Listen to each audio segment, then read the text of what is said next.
வணக்கம் நண்பர்களே. 2025 ஆடி மாத கிரக அமைப்புகளின்படி மிதுன ராசிக்கான பலன்கள். இந்த மாதம் உங்களுடைய ராசிநாதன் ராசிக்கு 2ஆம் இடத்துல வக்ரம் பெற்று மாதத்தின் பிற்பகுதியில் வக்ர நிவர்த்தியும் அடைகிறாங்க. உடன் சூரியனுடைய சேர்க்கை இருக்கு. தவிர ராசியிலே சுக்கிரன் மற்றும் குருவனுடைய சேர்க்கை இருக்கும். அது மிதுன ராசிக்காரங்களுக்கு இந்த மாதம் ஒரு சுமூகமான மாதமாக இருக்கும். உற்சாகத்தோடும் கலகலப்போடும் செயல்பட்டு வருவீங்க. புத்தி சாதுரியத்தோடு செயல்பட்டு வருவீங்க. உங்களுடைய பேச்சுல தெளிவு இருக்கும். சொன்ன சொல்லையும் கொடுத்த வாக்கையும் காப்பாற்றி வருவீங்க.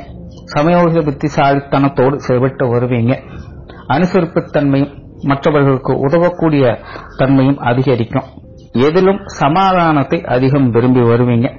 ராசியிலே சுக்கிரனும் குருவும் இருக்கிறதுனால மனசுல மகிழ்ச்சி என்பது அதிகரிக்கும். ஒரு அமைதியான மனநிலையை பெற்று வருவீங்க. ஒரு தெளிவான மன எண்ணங்கள் அப்படிங்கிறது உருவாகும். பொழுதுபோக்கு விஷயங்கள், கலை, காவியங்கள் போன்ற விஷயங்கள்லாம் ஈடுபாடுகள் அதிகரிக்கும். காரியங்கள்ல சிரமம் இருந்தாலும் கருத்தாக இருந்து வருவீங்க. பொது விஷயங்கள், காரியங்கள்ல ஈடுபாடுகள் அதிகரிக்கும். வெளி விஷயங்கள், காரியங்களும் ஒரு இணக்கமான சூழ்நிலைகளை பார்த்து வருவீங்க.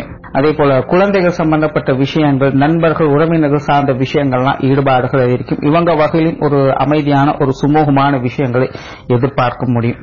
குடும்ப விஷயங்கள்ல ஈடுபாடுகள் அதிகரிக்கும். குடும்ப காரியங்கள்ல சில சாதகமான அமைப்புகள் எதிர்பார்க்க, குடும்ப தேவைகளையும் பார்த்து பூர்த்தி செய்துட்டு வருவீங்க.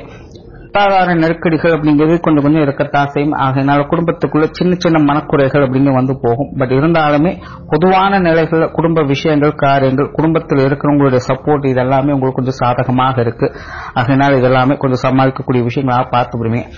குடும்ப கௌரவத்தை போற்றக்கூடிய விஷயங்கள் இந்த மாதத்தில் ஏற்படும். குடும்ப விஷயங்கள், காரியங்கள் அவ்வளவு சீக்கிரம் யாருக்கும் விட்டுக் கொடுக்க மாட்டீங்க. மற்றவங்க மத்தியில பெருமிதமாகக்கூடிய விஷயங்களாகத்தான் பல விஷயங்களும் செய்து வருவீங்க. 3ஆம் இடத்துல செவ்வாயும் கேதுவும் இருக்கு. இது கொஞ்சம் தேவையில்லாத டென்ஷனையும் அலைச்சலையும் ஏற்படுத்தும். சின்ன சின்ன விஷயங்கள்ல கொஞ்சம் உணர்ச்சி வசப்பட்டு அவசரப்படக்கூடிய தன்மைகளை ஏற்படுத்தும். தேவையில்லாம மற்றவங்க மேல கோபத்தை ஏற்படுத்தும். வேலை பளுவை அதிகம் ஏற்படுத்தும். ஒரே விஷயங்களை பல தடவை செய்ய வேண்டிய சூழ்நிலைகள் ஏற்படுத்தலாம். என்னதான் வேலைகள் செஞ்சு முடிச்சாலும் மற்றவங்க திருப்திப்படுத்துவது கொஞ்சம் கஷ்டமா இருக்கும். இந்த காலகட்டங்களில் உடன்பிறப்பு சம்பந்தப்பட்ட விஷயங்கள கொஞ்சம் கவனமாக இருங்க. நின்னாலும் குத்தம், உட்கார்ந்தாலும் குத்தங்கிற மாதிரி சில விஷயங்கள் போகலாம். அதே போல இந்த கடன் சம்பந்தப்பட்ட விஷயங்கள், வழக்குகள், உடல்நலம் சார்ந்த விஷயங்கள் இது எல்லாத்துலயுமே மிதுன ராசிக்காரன் கொஞ்சம் கவனமாக, இதெல்லாம் தேவையில்லாத டென்ஷனையும் அலைச்சலையும் அதிகம் ஏற்படுத்தும். குறிப்பா உஷ்ண ரீதியான தொந்தரவுகள் கொஞ்சம் அதிகமாகவே இருக்கும். மிதுன ராசிக்காரர் எல்லாம் கொஞ்சம் கவனமாக இருங்க. 10ஆம் இடத்துல சனி வக்ர நிலையில் இருக்காங்க. 9ஆம் இடத்துல ராகு இருக்கு. இந்த அமைப்புகளும் பாத்தீங்கன்னா இந்த வேலை பளு அப்படிங்கிறது அதிகமாக இருக்கும். வேலைகள்லாம் செய்யக்கூடிய விஷயங்கள் எல்லாமே ஓகே தான். ஏதோ ஒரு வகையில காரியங்கள் அப்படிங்கிறதும் பூர்த்தி ஆகிட்டு தான் இருக்கும். பட் வேலை செய்யக்கூடிய விஷயங்கள் சுமூகமா இருக்காது. ஏதோ ஒரு டென்ஷனையும் அலைச்சலையும் அதிகம் ஏற்படுத்திக்கிட்டு தான் இருக்கும். சிரமப்பட்டும் நிதானித்துதான் எல்லா காரியங்களுமே செய்ய வேண்டியதாக. அவசரப்பட்டோம்னா எதுவும் வேலை நடக்காது.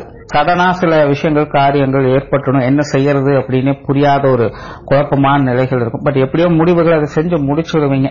யாரோ ஒருத்தவங்க அந்த நேரத்தில் சப்போர்ட் பண்ணுவாங்க. எல்லா விஷயங்களும் நடக்கணும். பட் என்னன்னா சடனா சில விஷயங்கள் நடக்கிறதுனால என்ன பண்றதுன்னு தெரியாம கொஞ்சம் குழப்ப நிலைகள் அப்படிங்கிறது ஏற்படலாம். இந்த மாதிரியான விஷயங்கள் கொஞ்சம் நிதானித்து தான் செயல்பட்டு ஆகணும். சிலருக்கு பிரயாண அலைச்சல்கள் இருக்கலாம். அதே போல தொழில், வேலை, உத்தியோக ரீதியாக கொஞ்சம் ஏற்ற இறக்கங்கள் அப்படிங்கிறது இருக்கத்தான் செய்யும். சிரமப்பட்டு தான் ஒவ்வொரு விஷயங்களும் செய்ய வேண்டியதாக இருக்கும். நம்ம ஒன்று நினைக்க தெய்வம் ஒன்று நினைக்குதுங்கிற மாதிரிதான் இந்த வேலை, உத்தியோகம் சார்ந்த விஷயங்கள்லாம் போய்கிட்டு இருக்கும். அதனால இது எல்லாத்துக்குமே கொஞ்சம் நிதானம் தேவை. வெளியூர், வெளிநாடு சம்பந்தப்பட்ட விஷயங்கள்லாம் ஈடுபாடுகள் அதிகரிக்கும். இந்த விஷயங்கள்லாம் கொஞ்சம் அலைச்சல் இருந்தாலும் ஆதாயங்களை பெற்று வருவீங்க. மாணவர்களுக்கு கல்வி வித்தைகள்ல ஒரு அளவான அமைப்புகள் இருக்கும். ரொம்ப பெரிய அளவில் ஏற்ற இறக்கங்கள் எதுவும் இருக்காது. ஒரு சுமூகமான மத்திய நிலைகளை எதிர்பார்த்து வரலாம்.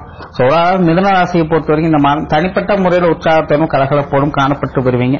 வெளி விஷயங்கள், காரியங்கள் வரும்போது கொஞ்சம் அலைச்சலும் டென்ஷனும் அதிகமாக இருக்கும். இந்த விஷயங்களை கொஞ்சம் நிதானித்து செயல்பட்டு வருவதால் ஆதாயங்களை பெற்று வருவீங்க. நன்றி, வணக்கம், வாழ்க வளமுடன்.